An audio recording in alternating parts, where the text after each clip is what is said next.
Our next speaker will be Dr. Kylie Bohman is an associate professor of anesthesiology and a consultant in the Department of Anesthesiology and Perioperative Medicine at Mayo Clinic. His research focuses on aspiration prevention during anesthesia and optimizing ECMO therapy for critically ill patients. He aims to enhance patient safety by identifying high-risk individuals and improving ECMO outcomes. Dr. Bowman completed his anesthesiology residency and critical care fellowship at Mayo Clinic. He has contributed extensively to research, clinical trials, and peer-reviewed publications in his field.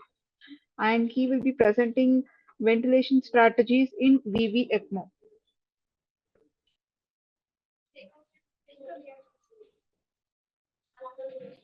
Hello, I'm Dr. Kyle Bohman. I am one of the medical directors in the CV Surgical and ECMO ICU at Mayo Clinic Rochester, and I'm very grateful for the invitation to speak with you today. I'm here to share some of my thoughts and some of the data on mechanical ventilation for patients who are on ECMO. First of all, I have no relevant financial disclosures. What I'm hoping to cover with you today is by the end of this talk, the goal is that you understand the importance of ventilator-induced lung injury, and that together we can explore some of the evidence regarding safe mechanical ventilation parameters for patients who are on ECMO. The primary focus of today's talk will be on veno-venous rather than veno-arterial ECMO. When I think about mechanical ventilation for ECMO patients, I like to break their care into certain periods of time as we progress from left to right. As time progresses, typically there'll be a patient who's on the mechanical ventilator, on maximal ventilator and adjunctive therapies. And then at this first blue line here, ECMO is initiated. So the first stage of ECMO support here is oftentimes referred to as the stabilization phase. Usually the first 24 to 72 hours of an ECMO run for respiratory failure. Followed by that is maintenance phase, and at the end will be a weaning phase.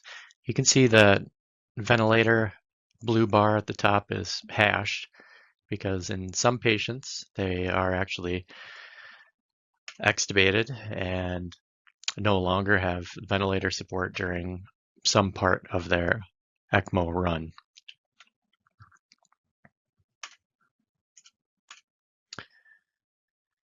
In general, many of the same basic principles apply to ECMO patients in regards to safe lung protective mechanical ventilation. There is a nice large body of evidence to rely upon in the general ARDS population. And on top of that, there is a slowly growing body of evidence specifically for the ECMO population. Unfortunately, there are very few randomized trials at this point in time. So I'll start with a few relevant background bits of physiology relevant to our talk here. And this really comes down to the question of what benefit do we get from ECMO? And ECMO is extremely efficient at CO2 removal and is very good at oxygen delivery as long as adequate blood flows can be achieved. And what this allows us to do is to reduce the ventilator settings so that we can, in theory, reduce the risk of ventilator-induced lung injury. And we can even achieve what has been termed ultra-protective ventilation. On top of that, it oftentimes allows us to reduce sedation and even increase mobility. This can be achieved because with lower ventilator settings, the patient oftentimes can be more comfortable and require less sedation. If CO2 is normalized, they can sometimes have their respiratory drive decreased and require less sedation because of that. And then ultimately, if they're able to be extubated, this makes mobilization that much easier. So a good background study here is a proof of concept study. And Taragni and colleagues took a group of patients with ARDS and they first put them on standard ARDS-net settings. And if the resulting plateau pressure was deemed to be too high, which is 28 to 30, those patients then went on to receive extracorporeal CO2 removal. If the ARDS patients who were put on standard ARDS-net strategy settings had a resulting plateau pressure in a safe range, which they determined to be 25 to 28, then they just continued on these settings without any extracorporeal support. They performed CT scans before and after any of their interventions. And the important thing to note on these graphs is on the far left side of the graph is a spike in Hounsfield units. And particularly in the upper left here, you'll see this sharp spike. And what that signifies is a significant area of tidal hyperinflation. So in these patients who had plateau pressures over 28, you can see they had significantly more tidal hyperinflation, and in theory would be prone to more lung injury. And then after initiating extracorporeal CO2 removal, enabled them to reduce their tidal volumes from a median of 6 down to a median of 4 mils per kilo. You can see that area of tidal hyperinflation decreased. On top of that, they also measured inflammatory markers, and there was a significant reduction in these inflammatory markers after the initiation of extracorporeal CO2 removal and reduction of tidal volumes. Taking all the patient data together suggests that perhaps a safe threshold for plateau pressure would be 28 or less. In line with that, a fairly recent randomized control trial published in 2021 by McNamee and colleagues. This was called the REST trial. And what they did is they took a group of patients with ARDS and randomized them to either receiving extracorporeal CO2 removal or standard ventilation alone. The intervention group with extracorporeal CO2 removal had a goal tidal volume of 3 mils per kilo or less. This intervention was continued for 48 hours. After the 48-hour period, the patients were weaned off of extracorporeal CO2 removal and put back on conventional lung protective ventilation strategies.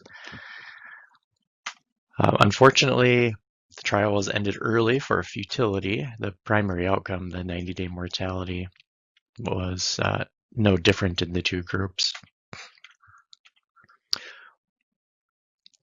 One common critique of the REST trial is that perhaps the dose or duration of extracorporeal CO2 removal and ultraprotective ventilation was inadequate for them to find a difference in mortality.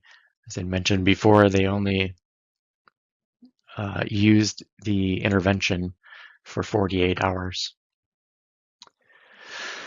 So what else can we do to look at how we should set the ventilator on ECMO patients?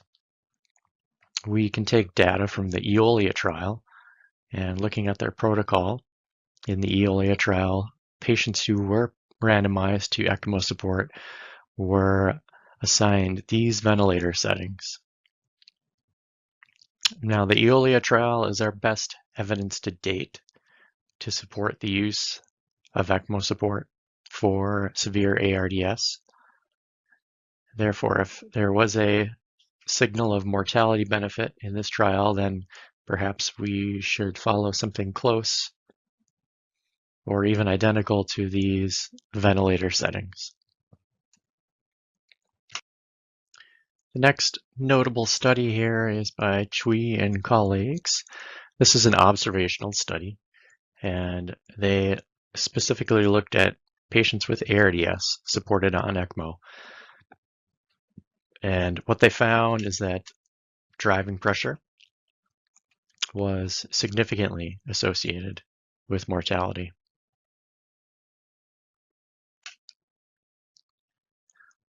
Another observational study here, this one by Serpa Neto and colleagues. Again, looking at the first several days of ECMO support in ARDS patients. Here, just within the first 3 days of ECMO support, they measured and compared all of these respiratory variables to find any associations with mortality. And during the first 3 days of ECMO, driving pressure was the only ventilator parameter independently associated with mortality.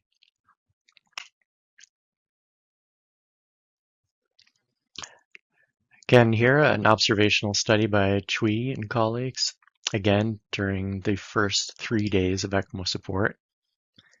They found a significant association between mechanical power and mortality. Again, just an observational study again. Here's an interesting randomized trial by Wang and colleagues. They took just over 100 patients with ARDS requiring VV ECMO and randomized them to either a standard lung rest mechanical ventilation setting, pressure control with a PEEP of 10 to 15, or in the intervention arm, they had transpulmonary pressure guided mechanical ventilation. And the transpulmonary pressure was used to adjust the PEEP to achieve an end expiratory transpulmonary pressure of 0 plus or minus 1 centimeter of water. In the end, they found no significant difference in tidal volume, driving pressure, or mechanical power. However, interestingly enough, there were more patients liberated from ECMO in the transpulmonary pressure guided group and had a quite dramatic difference in mortality at 60 days as well. This has not been replicated yet, and it's quite intriguing, but is far from definitive evidence at this point. And what about prone positioning during ECMO? Since prone positioning is good in ARDS patients without ECMO, perhaps it would also be beneficial for those on ECMO. This is a randomized trial here with 170 patients randomized to either prone or supine positioning. And the primary outcome was the ability to successfully wean from ECMO, and there was no difference in that primary outcome. In addition, there was no difference in 90-day mortality as well. So it appeared to be safe, but not necessarily beneficial in this population. When we try to think about how we should set our mechanical ventilators for our ECMO patients, another helpful thing might be to look at what large, very experienced centers do. And a group of very large international centers across 10 different countries participated in this survey, which was published in 2019, and it summarizes the typical or average ventilator settings during the first 2 days of ECMO support.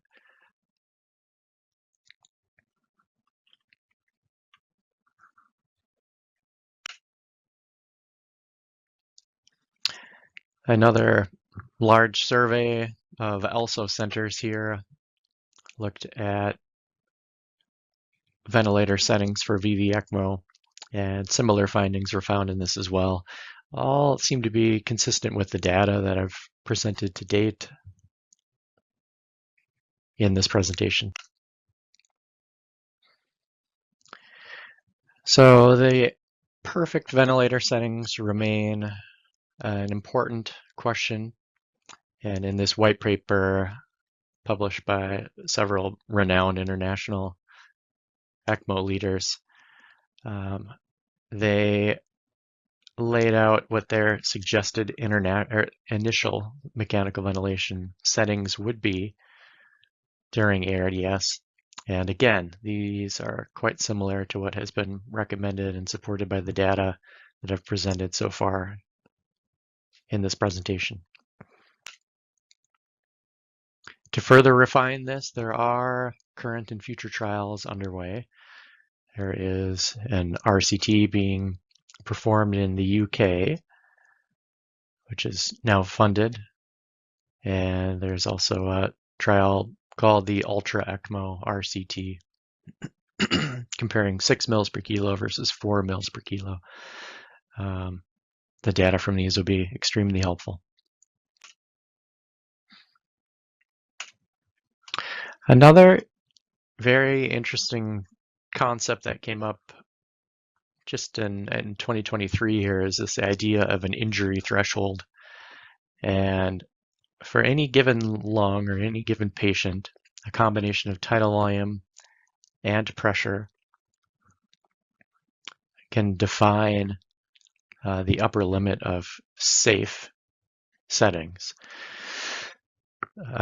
So if the tidal volumes are too large and or the transpulmonary pressures are too high, that was deemed to be unsafe and will lead to lung injury.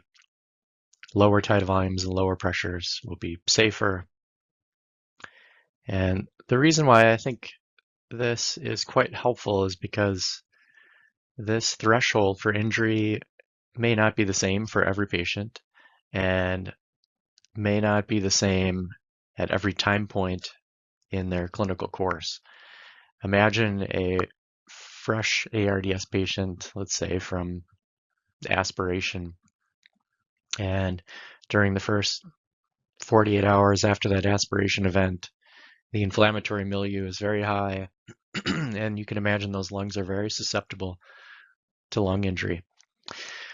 Take that same patient 2 weeks later, at the end of their ARDS course, during the fibroproliferative phase of ARDS, and you can imagine that lung may not be as susceptible to further lung injury. All this is very thought-provoking and theoretical at this point, but it seems like there may be something to this. So far, we've talked about what we should do with the ventilator for the early phase of ECMO. There is at least some data to help guide us and some international expert consensus to help guide us during these first several days of ECMO. But beyond those first several days, specifically getting into the weaning phase, there's very little to guide us.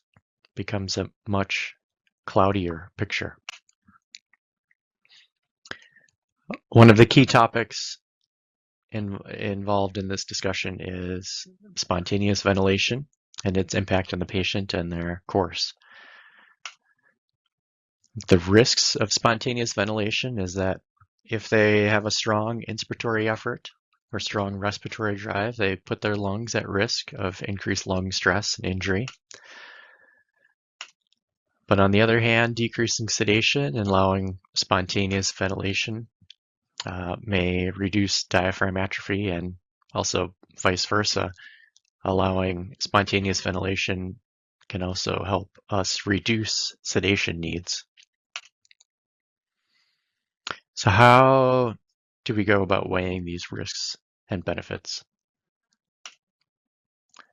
There are several questions that I ask myself to help weigh these risks and benefits. First, are we early in the ARDS course or late? As we'd mentioned before, there's lots of data, especially early in the course of ARDS, when the lungs are very susceptible to further injury, to being strict about lung protective ventilation. And whether that requires sedation or paralysis, those seem to be worth the risk at that point. Another question is whether or not our ECMO support can adequately suppress the respiratory drive. In many patients, we can simply turn up the sweep gas flow, drive their CO2 down into the 30s with a normal PaO2, and with that, they will be near apneic and totally comfortable. However, as Croce and colleagues previously published in ARDS patients, this can only be achieved about half the time. The other half, you can drive the CO2 down to 30, have completely normal PaO2, and the respiratory drive is still quite robust. I think we all saw this in many patients during the COVID pandemic. I also consider the duration of sedation. It is important to think about how long these patients are being sedated and the side effects of that, and what sort of myopathy are they developing. Similar to that is the paralysis duration. On top of that, is COVID different? I think it is, as especially because of the time course that we typically saw with that ARDS. And then is how does extubation and the loss of PEEP affect all of these factors? When looking at spontaneous breathing, I'd mentioned that excessive or strong inspiratory efforts may be injurious. They can cause this termed patient self-induced lung injury. And so how do we actually measure that objectively rather than just looking at them and saying, oh, they look like they're breathing too hard? One is on many ventilators now, they have a P01. So this is the occlusion pressure during the first 100 milliseconds of an inspiration. And if that exceeds -4 centimeters of water, that has been determined to be an excessive inspiratory effort.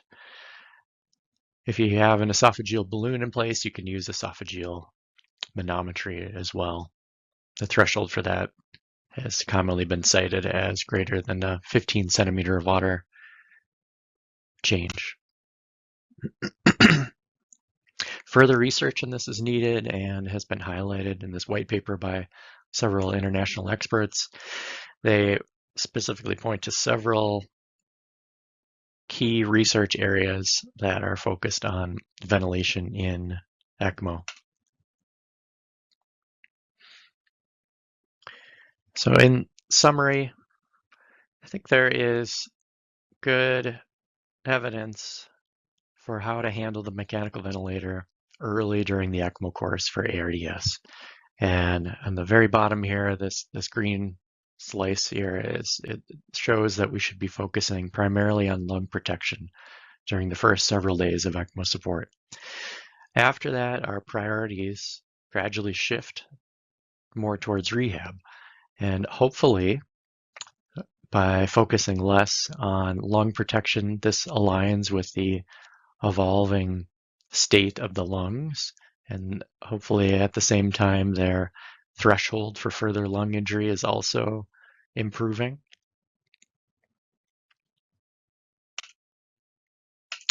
And in conclusion, if you're ever in doubt, a safe default setting is relying on the ARDS trials and their mechanical ventilation data.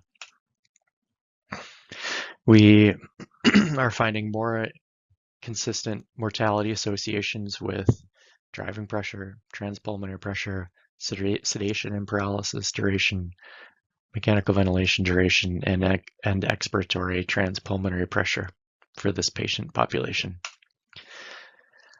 And ultimately, there needs to be some degree of individualized approach. Clearly, one size does not fit all in this population. We could have a second talk about some of the caveats for VA ECMO, but we will not get into that right now. Thank you very much. I